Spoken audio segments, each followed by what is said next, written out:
Lumière aujourd'hui sur un talent de la nouvelle scène française. Il s'appelle Nello. J'ai vu des canons, des cougars, des caprices, des courants, des coups de gueule pour des coups d'un soir.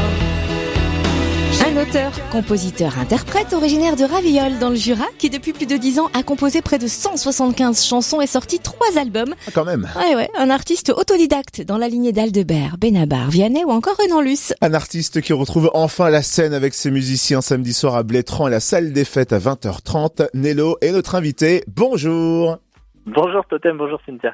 Alors après la période troublée qu'on vient de connaître et les concerts en stream live, j'imagine que tu es impatient de renouer avec la scène. C'est sûr, c'est toujours sympa de jouer à la maison, mais ce qu'on aime, je pense qu'on est un peu tous pareils les musiciens, c'est se confronter au public.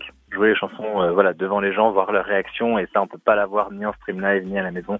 Donc oui, il y a très impatient de retrouver la scène. Et nous aussi d'ailleurs. Alors en fait, Nello, c'est un groupe. Peux-tu faire les présentations? Qui va-t-on retrouver sur scène samedi? Bien sûr, on est 3. La basse qui me suit depuis très longtemps maintenant, c'est Coralie Choiselat qui fait donc la basse et du mélodica aussi sur scène. Et on va retrouver à la batterie Théophile Antoine qui nous suit depuis 1 an et qui donc fera la batterie et le caron. Comment tu définirais le style de Nello? C'est de la chanson française, alors au sens large. Dans la chanson française, il y a 2 styles. Il y a de la variété française. Là, on pense à Pagny, Obispo, tous ces chanteurs-là. Et il y a la nouvelle scène française avec tous ces nouveaux talents depuis 10-15 ans qui écument un petit peu les scènes.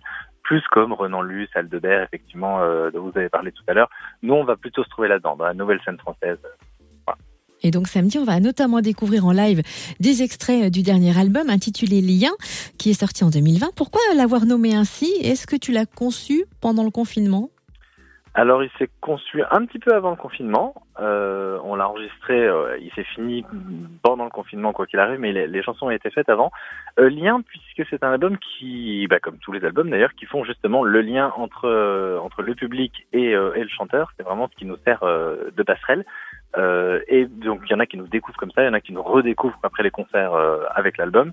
Et c'est aussi un lien puisqu'on a changé de batteur il y a un peu plus d'1 an maintenant, et donc du coup c'est l'album qui fait la transition, qui fait le lien entre les 2 batteurs. L'album a été enregistré et arrangé par Christophe Badaglia, bien connu dans le milieu de la musique en tant qu'arrangeur de Yannick Noah et de Garou entre autres. Comment vous êtes-vous rencontrés et comment la collaboration a-t-elle été possible?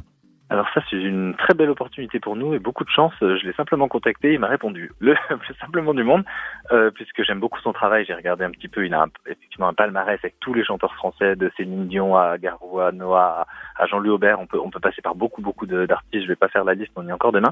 Et du coup, il a bien aimé bosser avec nous, il a bien aimé ce qu'on faisait, il m'a répondu, et depuis on enregistre des chansons effectivement avec lui, et il y a un professionnalisme qui est vraiment très très appréciable. Oui, d'ailleurs, c'est pas la première fois que vous bossez ensemble sur un album, il me semble. Non, on avait déjà fait quelques chansons chez lui pour l'album précédent. Celui-là est intégralement fait chez lui, effectivement, parce que on aime vraiment sa façon de travailler, et donc si on peut le garder, entre guillemets, on le gardera. Et hormis ce concert samedi à Blétrand, quels sont les projets de Nello pour le futur? Ça fait la transition avec la question d'avant, justement, un nouvel album. L'idée, on a des chansons, on a plein de choses à raconter sur scène, donc l'idée, c'est de les mettre sur un album qu'on enregistrera avec Christophe Badaglia, justement, si tout se passe bien, donc sûrement à l'été prochain. Ce qui nous manque pour l'instant, c'est un peu le budget, puisque comme tous les groupes depuis 1 ou 2 ans, on a fait moins de concerts, il y a un petit peu moins d'argent qui rentre, et c'est le nerf de la guerre. Donc on va lancer dans quelques semaines maintenant une campagne de financement participatif, où on espère que le public nous aidera un petit peu à pouvoir sortir ce nouvel album, parce qu'on est motivé, on a les chansons, on a tout, il nous manque maintenant juste un petit peu de budget. Eh bien, pour suivre tout ça et ne pas rater cette campagne, rendez-vous sur le site nello.com ou sur la page Facebook de Nello, c'est Nelho. Merci d'avoir été avec nous, Nello. Merci beaucoup.